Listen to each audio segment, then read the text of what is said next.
안녕하세요. 저는 곧 환갑을 맞이할 아저씨입니다. 지금부터 여러분들께 한 가지 고민을 이야기해 보려고 합니다. 저는 혼자서는 답을 찾기 어려운 고민이 있어서 친구들과 상의할 만한 내용도 아니라서 모르는 사람들에게 이야기하는 편이 더 낫다고 생각했어요. 이런 상황에서 여러분들의 깊이 있는 고민과 현명한 조언을 구하고자 해요. 최근에 연락이 끊긴 친구들과 다시 연락이 되었습니다. 제가 지방에서 초중고를 나왔는데 몇십 년이 지난 후에 만난 것이라서 동네가 작아서 초등학교 친구가 중학교 친구가 되고 중학교 친구가 고등학교 친구가 되었어요. 그래서 여러 사람을 알게 되었는데 어느 날 갑작스럽게 받은 전화로부터 축하할 소식을 듣게 되었어요. 그 친구의 이름을 정남이라고 할게요. 정남이는 초등학교 때부터 함께 했던 친구로 여자친구 사귀는 것도 잘해서 인기가 많았던 친구였죠. 그런 친구와 오랜만에 연락을 하게 되었지요. 혼자 연락을 끊으니까 친구들이 걱정을 했었어요. 정남이와 다시 연락을 갖고 나서 이렇게 30년 정도 지났는데 그들도 말입니다. 만이네, 아직도 날 기억하시죠? 우리는 초등학교부터 중학교까지 함께 지냈잖아요. 갑자기 정남이로부터 받은 연락으로 인해 친구들과의 젊은 시절 추억이 어느새 떠오르고 있어요. 바빠서 점점 연락이 희미해지던 친구들인데 결혼 후에는 자주 만날 핑계가 없던 것이죠. 저희 모두 바빠서 점점 멀어져 가기 시작했고 안부 연락조차 잘 주고받지 못했었어요. 하지만 잊지 않고 먼저 연락해준 정남이에게 무척 반가운 마음이었어요. 영식아, 오랜만이야. 잘 지냈어. 우리가 마지막으로 언제 봤는지 기억나? 어떻게 내 번호를 알고 다시 연락했어? 반가워. 연락 줘서 고마워. 정남이는 계속 말했어요. 아니다. 애들이 너 무슨 일 난 줄 알고 걱정은 됐는데 연락이 안 되더라고. 내가 연락해도 받지 않고 그래서 나중에 다시 내가 연락해주겠지 뭐 그런 마음으로 기다렸어. 나이가 들면 무소식이 희소식이 되니까 그렇게 살게 되는 거니까. 근데 사실 내가 희소식 하나 전하려고 연락해. 다음 달에 결혼한다고 해야겠지? 그 친구는 환갑이 다 되도록 결혼하지 않았던 노총각 친구야. 다른 친구들은 결혼하고 그런데 그 친구만큼 결혼을 꺼렸어. 그래서 나이 들어도 노총각으로 남아있었지. 그런데 이번에는 정말 결혼하고 싶다는 이 하는데 여성을 만나 결혼을 하게 된 것을 드디어 연락을 받았습니다. 얼마나 놀라고 기쁜지 몰라요. 정남아, 너 이제 초2야. 세상에 정말 세게 결혼하고 싶었던 사람을 드디어 찾았구나. 너무 잘 됐다. 맞아. 청첩장 받아야지. 한번 만나자. 오랜만에. 재수 씨도 소개시켜 줄 거야? 와이프가 이제 식준비로 바빠서 결혼식 후에 소개해 줄 짬이 날 것 같다고 해. 지금은 너무 정신이 없으니까 식 끝나고 또 집들이로 초대할게. 그럼 이번 주 금요일 저녁에 별일 없으면 한번 나올래? 우리 다 같이 친하게 지내던 애들을 불러서 내가 한톡을 쏘기로 했어. 청첩장도 돌리고 오랜만에 얼굴도 보고 너 나온다고 하면 애들이 참 좋아할 거야. 너 덕분에 동창 친구들과 다른 친구들과 얼굴을 볼 수 있었어. 동창회 겸 청첩장 모임을 겸사겸사 하려고 했어. 그래, 그럼 재수 씨는 일단 친구들 얼굴을 보러 나갈게. 날짜와 장소를 한 번만 문자로 알려줘. 근데 너랑 오랜만에 만나서 불쑥 끼어들면 애들이 불편해하지 않을까? 안 그래요. 다들 너를 보고 싶어 해. 결혼식 다시 한번 축하해. 30년 만에 연락을 받아 기쁨에 가득 찼습니다. 오랜만에 만난 친구들은 여전히 변함없이 환영했고 모임 장소를 알려주는 청첩장과 단톡방으로 모두를 초대했습니다. 모인 동창들은 서로 안부를 물으며 다 같이 즐거운 시간을 보냈습니다. 그 후 몇 명의 친구들과 다시 연락을 취하였고 그들과 다시 만나는 자리를 마련하여 오래간만에 소중한 인연을 되새기며 하루를 보냈습니다. 청첩장 모임 날이 다가올수록 긴장되는 마음이 들었지만 친구들을 만나러 가는 약속 장소에 도착하니 이미 많은 사람들이 기다리고 있었습니다. 얼굴들이 조금씩 변해 있었지만 여전히 친구들을 알아볼 수 있었고 서로 다시 만남의 기쁨을 느낄 수 있었습니다. 잠깐 기다리다가 너무 쫓아갈 때가 있었지. 그런데 나는 그러면 안 되겠다 싶어서 그만두었지. 아, 그거 내가 뜯어 말렸다고 했어? 그래, 넌 어릴 때부터 생각이 많고 조용했어. 다른 애들이랑 다르게 못 알아주는 애들도 있었지만 너는 특이하다고 생각해. 널 놀리는 애도 있었지만 너의 섬세한 감수성이 인상적이었어. 너에게 다가가려 하면 너가 기겁할 것 같아서 조심스럽게 다가갔었지. 너의 핸드폰 번호도 바뀌었던가? 몇 번 문자를 보냈는데 답이 없었어. 어릴 적에 내게는 뭔가 변화가 있었나 봐. 근데 중요한 건 너와 다시 연락이 이어지는 거야. 정남이 덕분에 다시 만날 수 있어서 너무 반가워. 다들 어떻게 지냈어? 내가 좋아하는 여전한 공격적인 모습이야?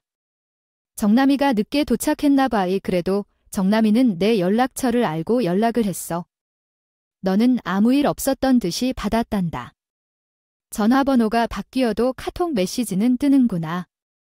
정남이는 엄청난 돈을 번다더라. 이런 삶이 고달프다고. 그리고 정남이의 외제차로 도착했어. 우수한 판매원으로 회사에서 많은 호평을 받고 목표를 달성하는 것은 당연한 거라고 하더라. 여행 같은 경우에는 회사가 숙소를 제공하고 여름엔 휴가도 주는 거라고. 너의 성격은 어릴 적부터 보호받아 온 것 같아. 그 성격 덕분에 영업이 잘 됐으니 돈도 참 잘 벌었을 텐데. 그렇게 외제차를 타면서 지내는 삶이 부럽네. 나는 그래. 그 놈아, 우리 중에서 제일 늦게 결혼을 했더라고. 정말 울며 겨자 먹기도 했다고. 60살까지 결혼을 못했다는 게 얼마나 부끄럽겠니? 그래서 나도 그 놈과 같이 만나게 되었거든. 완전히 안심했어. 항상 장남이가 나랑 같은 건물에 살자고 하더니 실버타운에 같이 가자고 해. 늙으면 서로 생사 확인해주는 거다. 이런 이야기를 맨날 들었어. 내가 진짜로 노총각처럼 여기 일했다고 생각했다가 진짜 배신당한 것 같아. 재수 씨가 17살 아래 녀석이랑 결혼한다고 해. 어이가 없어. 그 여자 정말 17살이나 많이 어리대. 그러니까 전에 좀 배웠던 걸로 봐도 그 여자 17살이라니. 일을 잘 한다고 할까? 이번에 만나서도 얼마나 어리어 보이던지. 더 좋다고 생각했던 것 같아. 그래서 그 친구들이 다 정남이의 결혼 상대에 관심을 두기 시작했어. 40 초반이고 연하라는 여자였지? 그녀 정말로 어리어 보여서 그런 사람을 만나다니 정말 놀랍네. 처음에 정남이가 다 잘하는 것 같아서 걱정했어. 돈도 벌고 성격도 좋고. 돈을 보고 다가온 여자가 아닐까 생각했어. 이번에 정남이 결혼할 사람은 17살이나 연하래. 어떻게 만났는지 궁금했어. 아마 장남이는 돈을 보여줬거나 그런 건 아니겠지. 난 봤다고 했던 거지. 어땠어? 그 사람 다 괜찮아 보였어. 얘야, 정남이 정말 운이 좋네. 돌 있는 남자들 다 여자로 안 보이는데 다들 어릴수록 결혼하긴 싫다고 하더라고. 돈 본 거라면 사람 참 단순하고 어리어 보였던 것 같아. 더러운 마음으로 다가가는 날라리 스타일은 아닌 것 같아. 어쨌든 그렇게 만났다는 게 참 신기해. 환갑을 맞이한 남자한테 이런 연화 맞이하는 일이야. 그러나 17세 봄철 신지수를 소개하러 간 재수 씨에게 소개해주는 사람도 내 소개를 요청했다. 그러나 정남이는 제 소개를 하지 않으려고 했다. 회사 사장님이 아시는 분 소개라고 설명했다. 오랜만에 정남이의 결혼 초대장 속에서 친구들과 이야기를 주고받았다. 정남이의 와이프에 대한 이야기도 듣게 되었는데 그는 17살 어린 여자와 결혼했다고 했을 때 다들 부러워했고 놀라워했다. 이후에는 내 이야기로 넘어와서 근황을 이야기했다. 그리고 정남이는 결혼 이야기를 한 셈이었지만 친구들은 영식이에 대한 연락이 놀라웠을 것이다. 서울에 사는 영식이는 바쁘고 복잡해서 아무도 연락할 틈이 없었다. 서울 집값이 얼마나 엄청난지 말해야 할 정도로 한 해에 1,000만 원씩 오르는 것 같았다. 그래서 집 한 채만 살려는 생각을 했지만 돈만 벌게 되었다. 친구들은 서울로 오지 말라고 경고했지만 영식이는 이유가 있어서 급히 왔던 모양이다. 그래도 가끔씩은 연락을 주더니 이젠 나이도 들어서 연락할 여유가 있다. 함께 있는 시간 동안 서울로 올라와서 삶을 살자고 고생을 많이 했나 보다. 마침내 그런 날이 왔구나. 그래서 서로 섭섭해하며 이야기를 나누었다. 서운한 표정을 지었지만 조심스러운 모습 때문에 친구들도 민폐를 끼치는 것 같아서 오히려 제가 미안하다고 말하며 함께 술잔을 기울이고 친구들의 이야기를 듣고 있었어요. 아이들아, 늦어서 미안해. 오늘 고객이 너무 어려웠어. 다들 좀 먹고 있네? 오늘 주인공이 오셨네. 결혼을 한다는데 영식이랑 30년 만에 연락이 닿았다고 해서 모두의 관심이 집중되었어요. 어떻게 연락이 되었는지 궁금해서 영식이가 카카오톡 목록에 있었다는 걸 발견하고 전화했어요. 너희들을 엄청 보고 싶어 했다고 전해줬어. 정남이 덕분에 많은 친구들을 만나게 되었어. 결혼식장에서 다시 만나고 약속을 하며 헤어졌어요. 결혼식 당일 17살 어린 신부와 만나고 이제 어떻게 만나게 됐는지에 대해 궁금증이 생겼어요. 신부를 보러 대기실에 들어가니 얼굴을 한 번 봤을 뿐인데 머리가 깨질 듯이 아팠어요. 계속해서 머릿속에 신부의 얼굴이 나타났어요. 얼굴이 겹치는 익숙한 누군가의 얼굴이 아니었나 생각이 났어요. 익숙하지만 처음 보는 얼굴이었어요. 무슨 느낌인지 모르겠어서 머릿속에서 벌어지는 일에 따라가지 못했어요. 갑자기 잊고 있던 기억 하나가 떠올랐어요. 내 앞에 있는 신부가 내 딸이라는 것이었어요. 그때 확신이 들었죠. 그런데 기억이 파기만 하던데 어떤 여자와 결혼했던 기억이 떠올랐어요. 유부남이었던 거네요. 신부가 내 딸이라니 확신이 들면서 이 기억이 무엇인지 알 수 없어서 멍하니 앉아 있었어요. 사람들도 놀라고 정남이도 놀랐을 거예요. 머리를 싸매 가만히 앉아있던 중에 정남이가 손을 내밀며 손잡았어요. 정남이가 있었어요. 제가 만나는 꿈을 꾸는 중이었다며 정남이는 말했어요. 기억이 나는데 정남아, 저 어디서 만났다고 했어? 나 지금 기억이 나. 정남아, 나 결혼했었어. 아이도 있었어. 딸이 내 딸이야. 정남아, 너가 내 딸이라는 걸 알아. 결혼하는 거야? 너, 내 딸이 왜 나랑 그렇게 있는 거야? 이게 뭐지? 아, 동시에 기억이 떠올라서 머리가 너무 어지러웠어요. 너무 많은 질문이 떠오르니 말이 두서 없었어요. 그런데 딸아의 얼굴만 눈에 들어왔어요. 보자마자 딸라는 걸 알아채고 속이 수납 상태에 놓였어요. 그 순간 모든 것이 이 몸의 흔적으로 시작되었습니다. 어릴 적부터 몸에 있는 점에 대한 기억이 나타난 것이었어요. 목부터 턱까지 커다란 빨간 점은 그런 점 중에서도 특히 크고 잘 보이는 점이었죠. 17살 때 일어난 사고 이후 결혼과 딸이 태어난 것 같은데 아내와 함께 살던 집에서 화재가 발생했어요. 그때는 연탄가스가 방에서 새었고 혼미 상태에서도 아내와 딸을 구하기 위해 뛰쳐나왔어요. 아내는 화재로 목숨을 잃었지만 다행히도 제가 딸을 안고 살아남을 수 있었죠. 그 다음 기억은 사라져 있었는데 아내의 일은 기억만이 남아 있었어요. 생명을 걸고 딸을 구하려고 노력했던 그 순간의 기억도 잃어버린 채 삶을 이어나가야 했죠. 혹시 형제라도 있었다면 사고 이전의 기억을 도와줄 수 있었을 텐데 형제나 가족은 남아있지 않았어요. 부모님도 모두 돌아가셨고 아내도 이별한 후 혼자였어요. 아내를 잃은 후에는 슬픔에 빠져서 아내와의 추억을 잊으려고 노력했던 그때 짐들을 들고 고향을 떠나버린 거예요. 아내와 함께한 기억들도 그러한 짐들 속에 담겨 있었죠. 내 몸뚱이 하나에 남은 건 모든 것이 소실된 현실. 기억만 사라지면 고통을 덜 느낄 수 있을 텐데요. 그래서 나는 통장 하나를 가지고 서울로 올라갔습니다. 아내를 잃은 슬픔을 대신하여 돈을 벌며 살아왔죠. 그 결과 아내와 함께한 기억이 희미해졌습니다. 기억은 조각조각 떠오르고 통째로 기억하는 것은 하나도 없었습니다. 그래서 친구들은 아내를 잃고 정신을 못 차린 줄 알았고 연락이 끊어졌습니다. 친구들과의 관계를 끊은 후에도 계속 걱정이었는데 나중에 이유를 알게 되었습니다. 제 딸이 병원에 있고 치료를 받고 있다는 사실을 듣고 충격을 받았습니다. 나는 아버지임을 모르는 것일까요? 딸이 몇 살 때 나왔는지 기억하십니까? 17살이에요. 저에게 죽은 재수 씨와 사고가 있었던 걸 기억하시나요? 집에 화재가 있을 때 딸이 태어나네요. 집은 다 타고 소재지를 알 수도 없고 출생증명서도 없어서 보육원에서 다시 출생신고를 했어요. 딸은 가족관계에 대해 아무것도 모르는 상황이었어요. 그런데 어떻게 딸이 태어났는지 나도 기억이 나지 않아요. 딸은 아무것도 모른 채로 자랐고 보육원장님과 아주 친한 사람이었어요. 원장님은 딸을 가족으로 받아들이려고 했는데 그래서 딸을 입양했어요.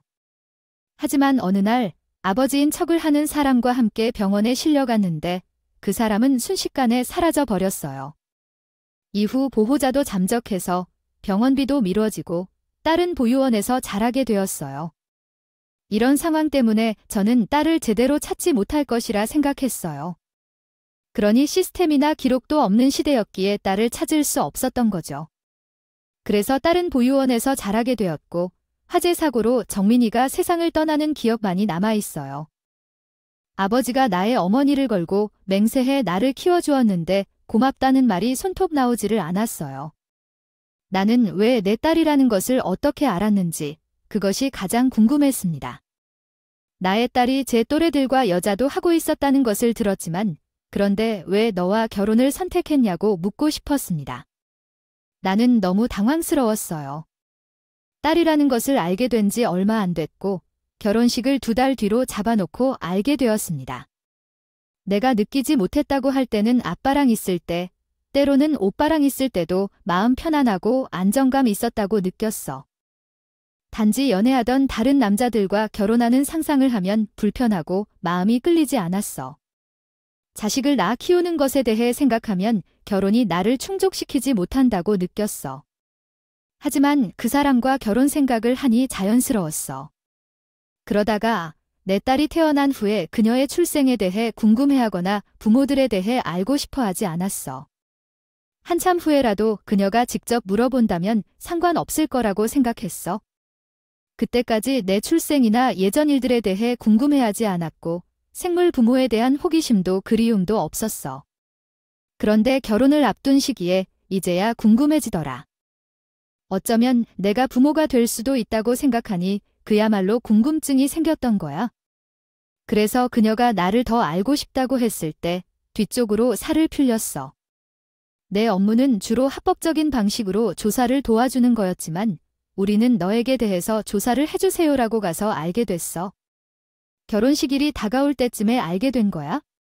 그 사람이 어디서 태어난지, 출생신고가 언제 이루어졌는지, 부모는 누구인지 등에 대해. 그래서 내게 연락을 해보았어. 너, 나와의 처음 통화 날짜도 기억하고 있었겠지? 너의 결혼 상대가 내 딸이라고 말했어. 하지만 왜 그때 말을 안 했어? 그때 얘기했어야 하는 거 아닌가? 그래 맞아. 그때 생각해봤어. 뭘 말해야 할지 몰라 막막했어? 하지만 들으니까 어떻게 해야 할지 모르겠더라. 나 정말 죄송합니다. 그날 모든 상황들이 이해되기 시작했어요. 아내가 살아 돌아오지 않은 것을 알면서도 친구들이 아내의 죽음에 대해 위로를 건네준 것은 마음이 편해지는데 도움이 되지 않았어요. 딸의 안부를 물어보는 것도 마음에 들지 않았고 제 정신이 아니었나 생각해요. 자주 아팠고 불편한 기억을 떠올리게 되어 친구들과 연락을 끊어버린 게 후회돼요. 정남이의 결혼식에 가지 않았던 이유를 물었는데도 기억이 잘 나지 않았어요. 아마도 기억 상실증으로 아내와의 기억도 흐릿해지고 다른 친구들에게는 번거로웠던 것 같아요. 아마도 그 친구는 제 기억을 상기시키고 싶지 않아 했을 거예요. 제 기억 상실 중이라 몰랐다고 가정하며 대화를 지속했을 거예요. 이 기억 상실이 현실인지 아닌지 의심스러울 정도로 어마어마한 일이었어요. 그동안 살아온 삶이 진짜인지 의심스럽고 이렇게 모든 기억을 상실할 수 있다는 것이 놀랍네요. 아마도 그때의 감정들을 아직은 회피하고 싶어 한 것 같아요. 받아들이기에는 너무 충격적이었던 것 같아요. 하지만 상황이 뒤죽박죽해 친구가 잃어버린 딸이랑 결혼한다는 소식을 받다니요. 무슨 운명의 장난인지 그것도 아직 결혼해 본 적 없는 사람이었는데요. 살면서 한 번도 안 한 적이 있는 친구가 동그라미 안에 아이를 키운 보육원 소장과 만났다고 하니 말이죠. 그리고 거기에서 제 딸이 눈에 띄어서 딸처럼 키웠는데 결국 둘은 사랑에 빠졌다는 얘기예요. 정말로 이런 일이 있다고 믿을 수 없는데요. 상황을 받아들일 수 없을 정도로 현실감이 없고 깜깜해져서 꿈을 꾸는 것 같았어요. 받아들이기 어려운 상황에 직면하면 바보가 되는 것 같던데 정말 제가 그랬어요. 친구와 딸이 사랑에 빠져 결혼을 하게 되어서 뒤늦게 내가 결혼할 상대가 내가 잃어버린 딸인 것을 알게 된 거예요. 결혼식 조금 남았을 때 알게 되었는데 그때 정말 어렵게 입을 떼지 못했다고 해요. 내 목소리를 듣다 보니까 정말 입이 딱 붙어버려서 너의 얼굴을 보고 말해야겠다고 생각했죠.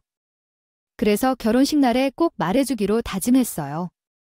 하지만 그날 실제로 너를 마주하니까 전화로 말하지 않을 때 이상하게 입이 떨어지지 않았어요.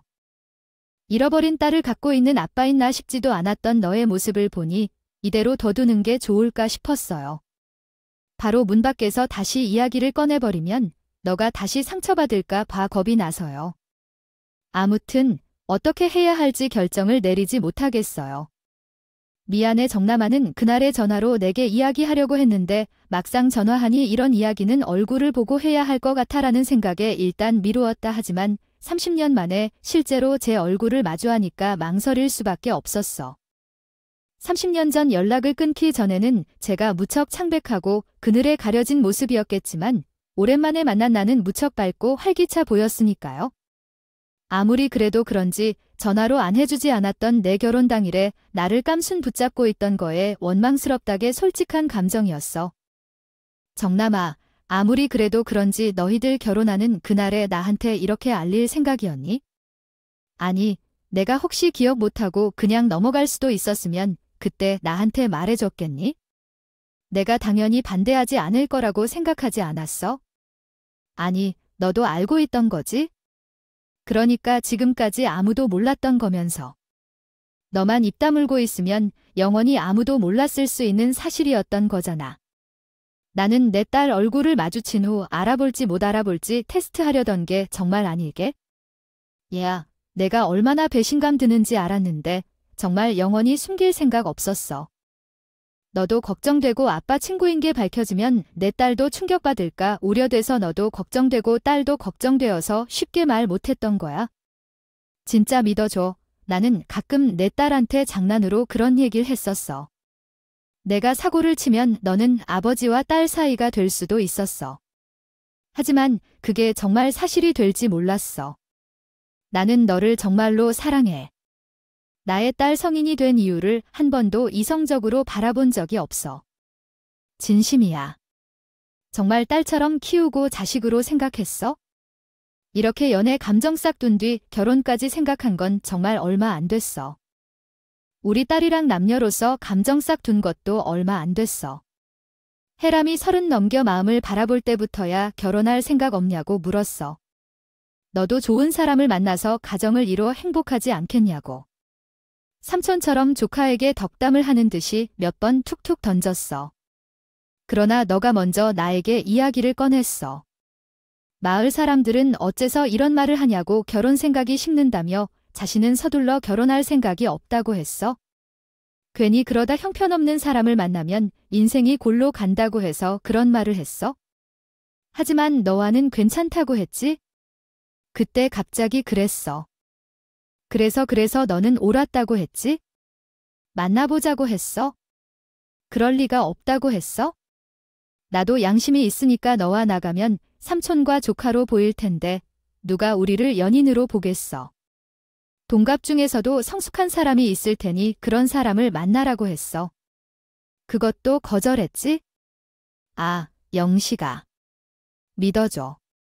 내가 나중에 물어봐도 다 탄론인데 지금 내가 내 앞에서 이유를 낼 필요가 없잖아. 가족끼리 그런 거 아니야? 우리는 평생 가족으로서 잘 지낼 수 있는데 왜 그렇게 하는 거야? 설득도 했어. 그러나 내 딸 라미가 그런 것을 원하지 않을지도 몰라. 남자로 느껴지고 싶지 않아요. 사랑을 느끼고 싶지 않아요. 가족같이 평화롭게 살고 싶었어요. 라미는 안정을 느꼈어요. 정남이를 추궁하면 두려웠어요. 내 딸이 사랑에 빠진 이야기를 듣고 그 감정을 이해할 수 없었어요. 분노와 혐오가 치열했죠.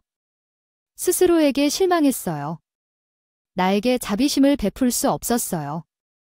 어릴 적 아빠 없이 자란 것이 잘못된 욕망을 일으킬지도 모르겠어요. 그 이유가 잘 몰라요. 나이 많은 남자에게 호감이라고 생각한 것일지도 몰라요. 정말 속상해요. 정남아, 나 어렴풋이 아빠 없이 자라서 남자에게 로망이 생긴 것이 아닐까 걱정이 돼요. 아빠 없이 자란 것이 영향을 미쳤을 수도 있어요. 라미가 어릴 때도 그럴 수 있다고 생각해요. 하지만 해라미의 고백을 들어보니 애써 20대 시절을 살아왔다는 걸 알았어요. 그리고 라미도 여전히 남자와 여자 사이의 연애를 겪어왔다는 걸 알게 됐어요. 젊은 나이에도 충분히 성숙한 결정을 내릴 수 있는 거예요. 한편으로 믿어야 해요. 친구에 대해 잔소리를 하고 공부시키려고 했지만 만난 사람들은 다 람보보다는 성숙한 형이었을 터인데 해라미는 그냥 돌래 남자를 만나서 사귀고 그렇게 결혼하고 아이를 낳는다는 것을 해보면 좋았을 거야. 우리 나이에 아이를 낳아야 할 것 같아. 아니면 혼전 신고를 하던가? 우리 앞으로 얼마나 살겠냐? 우리 죽고 나면 해람에 누가 돌봐줄까? 말도 안 나온다. 우리 남은 수명이 40년도 넘을까 말까인데 그렇게 일찍 죽으면 우리 딸은 어떻게 살아갈까? 환갑 때 우리 딸을 며느리로 맞이하게 하나? 정남이 때때로 장난으로 사고 쳐서 너 나왔으면 딸이었겠다. 애는 농담을 주고받았는데 그게 농담이 아니라 진실이 된 것 같다.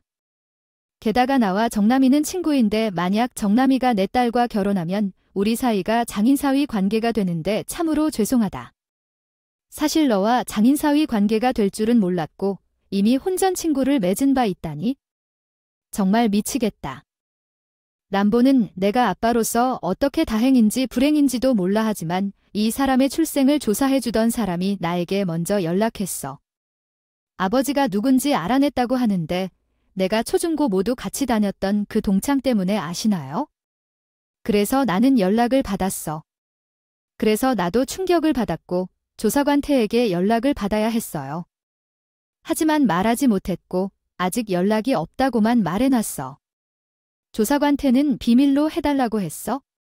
나도 충격을 받을 것 같아서 일단 너한테 먼저 알려야겠다고 생각했어. 그런데 엉망으로 알려주고 미안해.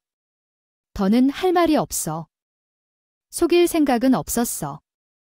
용서해줘. 다행히도 딸을 조사해준 사람이 정보를 미리 알려주었대. 정남이는 헤라의 아빠가 되는 사람과 본인이 친구라는 사실을 알고 아직 밝히지 못한 상황이라고 했어. 결혼식이 다가오자 용기가 없어 미룰 수 없는 상황이 돼버렸어.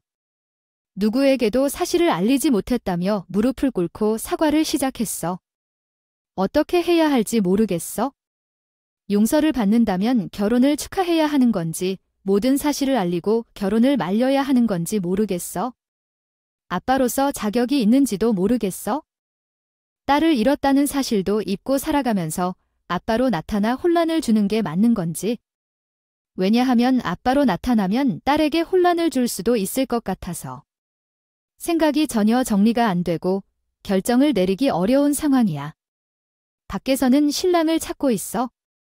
직원들도 발을 동동 구르고 있고 이 좋은 날 신랑은 갑자기 친구 앞에서 눈물이 줄줄 흘리며 사죄를 하고 있으니 분위기가 완전히 이상해진 거죠. 결국 직원들이 애타게 정남이를 부르는 탓에 저는 정남이를 일단 보내야 했습니다. 헤라이 알려야겠지요. 전에 알렸으면 덜 충격받았을 거라고 생각한다. 근데 일이 이 지경이 되도록 끌고 온 건 너고 어쨌든 딸도 비일 알아야 하는 문제이긴 한다고 생각하니 솔직하게 털어놓을 거야. 일단 오늘은 그냥 식 올려라. 근데 나는 지금 너네 둘 얼굴 보면서 축하한다고까지는 못 해주겠다. 갈 테니까 시 끝나고 연락해라. 나는 생각 정리할 시간이 좀 필요할 것 같으니 결국 그날 결혼식장에서 딸 얼굴을 볼 면목이 없어 황급히 떠났어요. 영식아, 정말 미안하다. 축하해 달라고까지 바라지 않을게. 근데 우리 정말 서로 사랑하고 아껴줄 거야. 그러니 그 부분은 걱정하지 않아도 된다고 내가 장담할게. 정말 미안하다. 시 끝나고 내가 연락할게. 너 생각 정리되면 다시 연락 줘라. 떠나는 순간까지 정남이는 다시 연락하라며 미안하다고 사과했어요. 저는 너무 혼란스럽다면 나중에 연락하자. 뒤 도망을 치듯 식장을 빠져나왔고요. 당장에 식장에 들어가 깽판을 쳤어야 하는 건지, 친구도 아니라며 친구와 손절을 치고 나를 데려왔어야 하는 건지 아직도 뭐가 맞는 건지 확신이 저지 않아요. 무책임한 아빠 때문에 보육원에서 홀로 클 뻔했던 헤라이, 정남이가 거두어 키워준 것은 너무도 감사하고 누구나 쉽게 하지 못할 일이라는 것은 분명해요. 하지만 그 이외의 것들은 뭐가 맞는지 전혀 모르겠어요. 어느 것 하나 쉽게 결정 내리지 못하고 식장을 나왔으니 둘은 이미 결혼까지 마친 부부 사이가 되어 있겠죠. 정남이가 다행인 건 학생 때부터 성격이 다정한 편이라 여자친구들한테 인기가 많았던 거예요. 여학생들한테 한 번도 함부로 이야기하거나 행동한 적이 없었죠. 그러니 반장도 도맡아 했던 거고요. 물론 그런 사람인 걸 알기 때문에 내 딸이 상처받거나 함부로 다루어졌을 일은 없을 것 같아요. 다만 아빠 친구라는 게 큰 문제죠. 결혼식이 끝나고 3주가 지났어요. 여전히 어떻게 해야 할지 모르겠어서 망설이기만 하고 있고 정남이는 계속 연락을 주고 있는 상황이에요. 그래도 무슨 말을 해야 할지, 어떻게 행동해야 할지 판단이 서지 않아 어떤 대답도 하지 못하고 있어요. 한편으로는 저는 여태까지 기억을 잃고 아내만을 기억했는데 딸의 결혼식에서 딸의 얼굴을 보자마자 머리가 깨지듯이 아파왔어요. 갑자기 기억이 돌아온 것 자체가 우리 아내가 제 머리를 세게 치면서 정신을 차리라고 했던 것 같다는 생각이 들었어요. 그렇지 않으면 이렇게 기억이 돌아오는 게 믿기 어려운 일이었고 충분히 가능한 이야기를 하긴 하는데 이게 하늘에 계신 아내의 뜻이라는 강한 생각이 들었어요.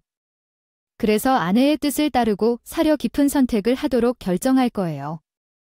저런, 그래서 여기 오신 거군요. 이야기 하실 사람 없나요? 아마 해도 믿지 않을 거예요. 믿는다면 손가락질 할지도 몰라요. 그래서 여러분들께 조언 받을 수 있길 바라요. 후회하지 않고 현명하게 행동할 수 있도록 많은 조언을 부탁드려요. 제 이야기 끝까지 들어주셔서 감사합니다.